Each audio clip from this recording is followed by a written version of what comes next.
next question today is from Jamie.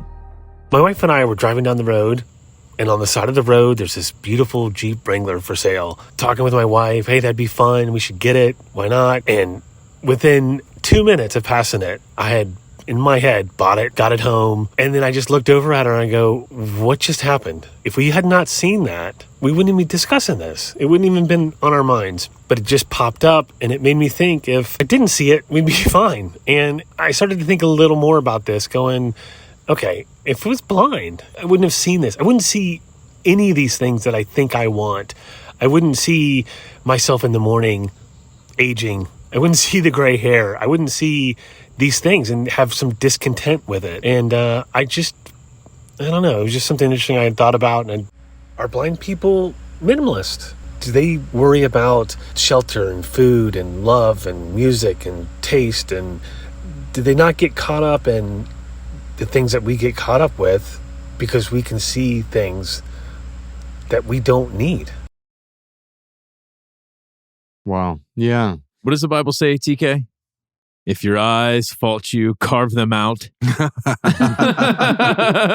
Doesn't it seriously say something like that? I was at a meditation class last night, and it was an hour and a half nature meditation. And it really appealed to all of the senses throughout, even taste. Like he would hand you a raspberry and you had like 5 minutes to experience how bitter it was and how sweet it was and the textures. And what I realized when you slow down, stillness is almost a misnomer because everything is moving. We're just moving so much faster than everything that we think of as still. But we were doing this walking meditation outside, and the invitation was to see what's in motion. And it turns out that virtually everything is in motion. Everything that seems still, the trees are just swaying slightly. The light is bending on the roof, making it appear as though it's moving subtly. And so, yes, if I was blind, I wouldn't have seen any of those things. But throughout the meditation, we often are invited to close our eyes. And what does that do? It just amps up the other senses. And so a minimalist is someone who is deliberate about their consumption, but we don't consume only visually.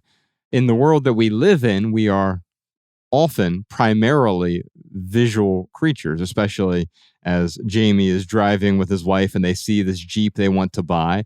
Sure, you may have not had that impulse, but we have this segment on the podcast about impulse purchases on the private podcast where we talk about our impulses and what they do to us. And ultimately, our impulses blind us to the truth. And so if you're a blind person, it doesn't mean that you wouldn't have impulses. They would just manifest differently. That's right. Yeah. Right. Yeah. Integrity isn't defined by the absence or presence of good and bad impulses. It's determined by how you choose to process them, how you choose to react and respond to them.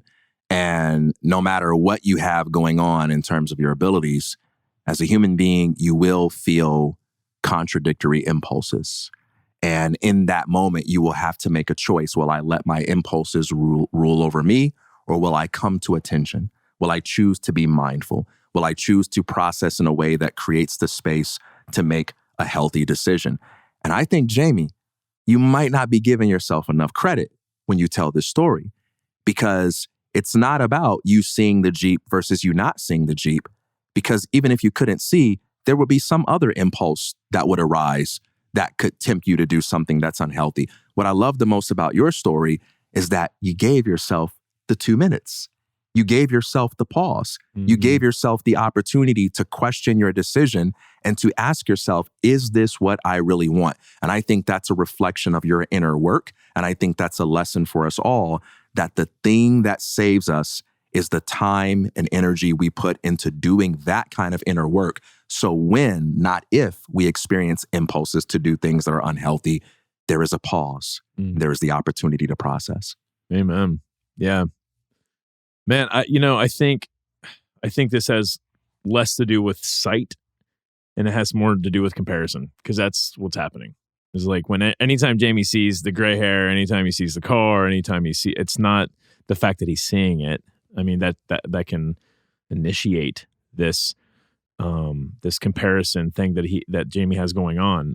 But yeah, I mean, that's really what I would look at, Jamie. It's not about whether or not you can see. It's when you are seeing, are you using that as an opportunity to appreciate something or to compare yourself to something? Because what do they say? Comparison is a killer of joy. Yes. And yeah, I think that even if you didn't have your sight, you'd still find other ways to compare yourself to, because it's not even to others. It's like when he looks in the mirror, he's comparing his current self to a better version of himself.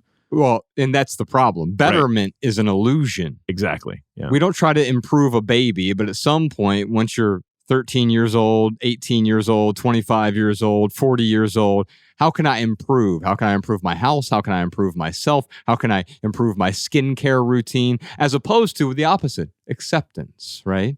Because what Jamie is really struggling with here with the comparison is a lack of acceptance. Because you can see that Jeep and say, wow, what a beautiful Jeep. And accept the fact that you don't own it. Right. And then you can actually appreciate it for what it is. But as soon as I need to acquire it or change myself, now it is a type of prison. Because as soon as I get that object of my desire almost immediately becomes the object of my discontent. Mm-hmm. Now I have the monthly car payment. Now I have to pay for insurance. Now I have to worry about it getting scratched or dinged up. Now I have to worry about it getting stolen like David or Danny over here. And so now I'm constantly worried about the thing that I thought was supposed to bring me all this joy. It's doing the exact opposite. And then we start asking ourselves, why did I buy this in the first place? Why did I even want this stupid thing? Let me get rid of it. And then we start decluttering, and we have to be careful to not reclutter. And how do you do that? Yeah. By accepting it. I don't need it to be able to appreciate it. Jamie, I'd love to send you a copy of our Minimalist Rule Book because part of acceptance is setting up some boundaries for yourself. You can download it for free, theminimalists.com/rulebook. Or if you want the audiobook version, you do have to pay for that one, but Jamie won't make you pay for it. We'll send you a copy of that. My favorite audiobook that we've done, Ryan, is the Minimalist Rule Book because we read through the 16 different rules for living with less. And you and I just did this commentary about each one and kind of invented our own new rules. It's a mix between audiobook and podcast all together, 2.5 hours. Yeah. theminimalists.com/rulebook if you want to check that out.